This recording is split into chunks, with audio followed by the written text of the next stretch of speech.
Alright, so welcome to module number 2. We're going to talk about how to mind map here. So let's cover what is a mind map, and we'll actually go through a live example. So hopefully you have downloaded a copy of XMind. I showed you how to do that in module 1.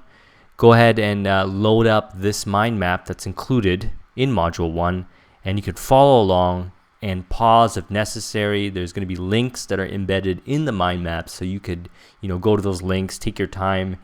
You don't have to just kind of sit here and watch the videos and watch them in their entirety. Maybe you could do that once, but you can pause it. You could try different things out, experiment, get a hands-on for building a mind map so you could find and discover functionality that probably I haven't even covered yet, and specific uses. Take notes of any insights that you get. So what is a mind map, right? So let me just use this collapse function here to organize this, and we'll go through this step by step. What is a mind map? It's an information outline, okay? So it's a way of organizing information, and it's done so using keywords and key phrases. So all these right here are key phrases. And what's done is that each section represents a subject, and then I have divided the subject into subsections and segmented further into subsections and so forth and so forth. Now this mind mapping course is actually created on a mind map, so I'm using it for the purpose of segmenting information. If you're studying, you're going to segment it in topics, and I cover specific study examples in the mind mapping applications module 3 piece. But essentially, it's an information outline with keywords, key phrases, and each keyword or key phrase represents a subject, topic, or a point of focus. And it's organized with branches. You see all these like little yellowish lines here and green over here? These are branches. These branches connect the information and organize it in, I would say, kind of a logical manner. So it's sectioned. Information connects to each other because they are related and they're organized with these branches. So these branches help add structure to your mind map. And the good thing about XMind is you can get really elaborate with your mind maps. I'm just going to show you something here. I'm just going to go extend all.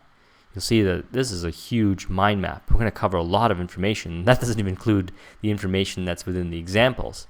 So I'm just going to go ahead and collapse all this. A good thing about XMind is that as you're expanding and collapsing your branches, it still looks organized. And that was one of the issues I had with SimpleMind, right? So if your mind maps got really big, they would tend to look really cluttered. XMind has this intuitive kind of feel to it, where as you expand your branches, it just kind of moves things around to make room. And it's a lot easier for organizing and visually representing that information and studying and things like that. So also the thing with mind maps is that there's colors. Most of the time when you take traditional notes, you do it with black pen and paper, or if you're typing it up in a notepad or a Word document, you're doing it with one color. But with mind maps, you're encouraged, and I do it also, as you can see, I incorporate multiple colors. Now I'm going to show you examples of hand-drawn mind maps. You can see how colorful they are.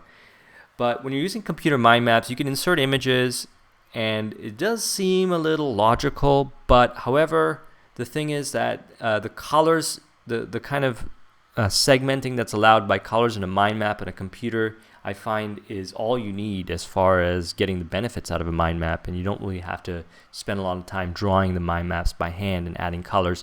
But we want to add colors because colors stimulate the brain, right? So there's all kinds of different mechanics of how the human brain works, well, as far as information processing goes, and you want to make sure that you're stimulating as much parts of your brain as possible. And linear style logical notes, I don't have to pull up an example here. They don't stimulate the brain as much because we're not keeping into consideration that the brain needs visual stimulation, such as colors and little images like this. And you can insert clip art and things like that with these mind maps. And also, actually, you can do an image search from Google. And why don't we just do that right now? I'll give you an example. If I just right-click on here and go insert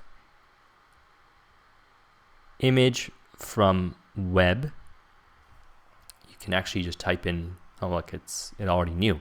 Simulates brain, and then it finds a nice little image that's related, or you can insert your own image. So let's actually just select this one.